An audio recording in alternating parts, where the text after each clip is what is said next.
அடாடே என்னடா இப்படி அடிக்கிறீங்க, நான் அடிக்கிற மாதிரி அடிச்சு தோத்துட்டிங்களேங்கிற மாதிரி தான் இருந்துச்சு. டெல்லி கேபிட்டல் 264 ரன் அடித்தாங்க. அதை ஈஸியாக சேஸ் பண்ணிட்டாங்கன்னு தான் சொல்லி ஆகணும் பஞ்சாப். சரி இன்றைக்கி என்ன நடந்துச்சுன்னு பார்க்கலாம் வாங்க. டாஸ் வின் பண்ணி ஃபஸ்ட்டு டெல்லி கேபிட்டல் பேட்டிங் எடுத்தாங்க. நிசாங்க பவர் பிளேயிலே தூக்கிட்டாங்க. இருந்தாலும் இன்றைக்கி 2 பேர் தான் போட்டியே அப்படிங்கிற மாதிரி. ஒன்று கேஎல் ராகுல், இன்னொன்று நிதிஷ் ராணா, 2 பேருக்கு நடுவில் மட்டுமே போட்டியே அப்படிங்கிற மாதிரி ஆடிட்டு இருந்தாங்க. என்ன அடி போட்டு பொழந்துட்டு இருந்தாருல கேஎல் ராகுல். ஸ்டார்டிங்லேருந்து வெளுத்து வாங்கிட்டு இருந்தார். சரி என்ன தான் அதிரடி ஆனாலும் சில கேட்ச் மிஸ் பண்ணிட்டாங்க பஞ்சாப் பொறுத்த வரைக்கும். அட ஆமாங்க அப்படிங்கிற மாதிரி தான் இருந்துச்சு. இன்னைக்கு கேஎல் ராகுல் 152 ரன் அடித்தார். என்னையா சொல்கிற, 152 3வது இண்டிவிஜுவல் ஸ்கோரு. இதுதான் ஹையஸ்ட் இண்டிவிஜுவல் ஸ்கோரு. கேஎல் 175, அப்புறம் பிரண்டன் மெக்கலம் 158 ரன்னும். இப்போ கேஎல் ராகுல் 152 ரன் அடிச்சிருக்காங்க. அட ஆமாயா, என்ன இப்படி அடிச்சுட்டு இருக்கான் கேஎல் ராகுல் அப்படிங்கிற மாதிரி இருந்துச்சு. அவர் மட்டுமா அடித்தாரு, பின்னாடி அந்த நிதிஷ் ராணா என்ன போட்டு வெளுத்து வாங்கிட்டாரு. அவரும் அதிரடியாக விளையாண்டு ஒரு 15 கம்ப்ளீட் பண்ணார். அப்புறமே அடித்து 91 ரன் அடித்து அவர் அவுட் ஆகிட்டாரு. 20 ஓவரில் அப்போ எவ்வளோ அடிச்சிங்க அப்படிங்கிற 264 ரன் அடித்தாங்க. சரி செகண்ட் இன்னிங்ஸ் எப்படி பஞ்சாப் டீல் பண்ண போகிறாங்கன்னு தெரியலன்னு தான் வந்தாங்க. ஆனால் நமக்கு பெரிய ட்விஸ்ட்டாக இருந்துச்சு. இன்றைக்கி பார்க்குறதுக்கு மேட்ச் அவ்வளோ இன்ட்ரெஸ்டிங்காக இருந்துச்சு.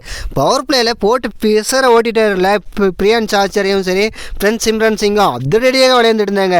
பவர் பிளேயிலேயே 126 ரன் அடிச்சிட்டாங்க. டேய் என்னடா இப்படி அடிக்கிறீங்க அப்படிங்கிற மாதிரி தான் இருந்துச்சு.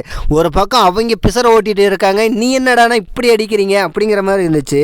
ஆனால் மேட்சும் வின் பண்ணிட்டாங்க. பிரியான்ஸ் ஆச்சரியா 17 பால் 43 ரன் அடித்து அவர் அவுட் ஆகிட்டார். ஃப்ரெண்ட் சிம்ரன் சிங் அதிரடியாக விளையாண்டு 26 பாலில் 76 ரன் அடித்தார். சரி பின்னாடி வந்த ஸ்ரேஸ் ஐயர் கேப்டனு 36 பாலில் 71 ரன் அடித்து வின்னிங்ஸ் பக்கமாக கொண்டு வந்துட்டாங்க. அட ஆமாயா, லாஸ்ட்டாக சாசா சிங் வந்து 10 பாலில் 19 ரன் அடித்து மேட்ச் முடிச்சுட்டாங்க. அவ்வளோதான். அதுவும் 19வது ஓவர்லேயே மேட்ச் முடிச்சிட்டாங்க. 265 ரன்னு இம்மாலே இலக்கை இது வரைக்கும் சேஸ் பண்ணுங்க. இதுதான் ஹையஸ்ட் ரன் அப்படிங்கிற மாதிரி இருந்துச்சு. வரலாற்று சாதனை ஐபிஎல் பொறுத்த வரைக்கும். காலையில் தானே ஒரு மேட்ச் இப்படி அடித்து வெளுத்து வாங்கிட்டு இருந்தீங்க, மதியமும் இப்படியே அடித்து விளையாண்டா இப்படா. இன்னைக்கு மேட்ச் அவ்வளோ இன்ட்ரெஸ்டிங்காக இருந்துச்சு. ராஜஸ்தானுக்கும் சன்ரைசர்ஸுக்கும். ராஜஸ்தான் பொறுத்த வரைக்கும் 228 ரன் அடித்தாங்க. 20 ஓவர் முடியல. சன்ரைசர்ஸ் அது 19வது ஓவர்லேயே இதையும் சேஸ் பண்ணிட்டாங்க. இன்னைக்கு 200 ரன்னு எவ்வளோ ரன்னு தான் அடிக்குது உங்களுக்கு அப்படி டார்கெட்டை எவ்வளோ ரன்னு தருன்னே தெரியாமல் ஆடிட்டு இருக்கிறாங்க ஒவ்வொரு டீமும். அது மாதிரி தான் இருந்துச்சு. சரி சன்ரைசர்ஸை டாஸ் வின் பண்ணி ஃபஸ்ட்டு பவுலிங் போட்டாங்க. அது என்னாச்சுன்னு பார்க்கலாம் வாங்க. சரி ஜெய்ஸ்வாலே சீக்கிரமாக அவுட் ஆக வைபவ் சூரியவன்சி 15 பாலே 50 அடிக்க அடுத்து 36 பாலே செஞ்சுரி அடிச்சிட்டாரு. 2வது ஹையஸ்ட் சீக்கிரமாக செஞ்சுரி போட்டார். துரு ஜுரேல் வந்து 35 பாலில் 51 ரன் அடிச்சிட்டாரு. அட போங்கய்யா என்னையா இப்படி அடிக்கிறீங்க.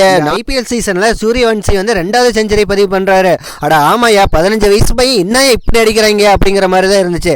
அதிகபட்சமாக ஈசன் மல்லிங்க 2 விக்கெட் எடுத்தாங்க. 20 ஓவர் முடிவில் ராஜஸ்தான் ராயல்ஸ் வந்து 228 அடித்தாங்க. இது எப்படி சன்ரைசர்ஸ் டீல் பண்ண போகிறாங்கன்னு தெரியல. சரி வாங்க இன்றைக்கி என்ன நடக்குதுன்னு பார்க்கலாம். செகண்ட் இன்னிங்ஸை சன்ரைசர்ஸ் ஆட வந்தாங்க. டிராவிஸ் வழக்கம் போல் சீக்கிரமாக அவுட் ஆகிட்டாரு. சரி அபிஷேக் சர்மா 29 பாலில் 59 ரன் அடிச்சுட்டாரு. இஷான் கிஷான் 31 பாலில் 74 ரன் அடித்து டீல் போட்டு பொழந்து கட்டிட்டாரு அப்படிங்கிற மாதிரி தான் இருந்துச்சு. கிளாசன் பொறுமையாக விளையாண்டு 24 பாலில் 29 ரன் அடித்தார் அப்படிங்கிற மாதிரி தான் இருக்குது. நிதிஷ்குமார் ரெட்டி 18 பாலில் 36 ரன் அடித்தாங்க. சரி என்னடா இவங்க அடிக்கிறது எல்லாமே கம்மியாக இருக்குது, ஆனால் எப்படா 19 ஓவரில் சேஸ் பண்ணாங்க அப்படிங்கிற மாதிரி தான் இருந்துச்சு. 19வது ஓவர்லேயே 229 ரன் அடித்து சேஸ் பண்ணிட்டாங்க. சோப்ராஜர் அதிகபட்சமாக 2 விக்கெட் எடுத்தார். என்ன தான் ஃபஸ்ட் இன்னிங்ஸில் எவ்வளோ ரன்னு தான் அடிக்கிறது அப்படிங்கிற மாதிரி இருக்குது.